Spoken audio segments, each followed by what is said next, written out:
This section demonstrates measuring the radial runout and axial runout or face runout of a bearing inner ring according to standard ISO 492.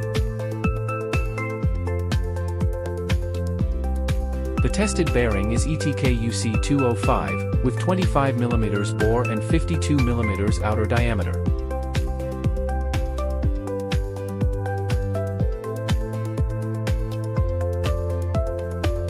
Secure the outer ring with a fixture. Gently rotate the outer ring without excessive force. The probe contacting the end face of the outer ring transmits data to the dial indicator, with a graduation of 1 micron. The pointer swings between 34 and 40 micrometers, indicating the radial runout of the inner ring is 6 micrometers, which meets the P6 tolerance. At the same time, the axial runout measurement result is 4 micrometers, which meets the P6 tolerance.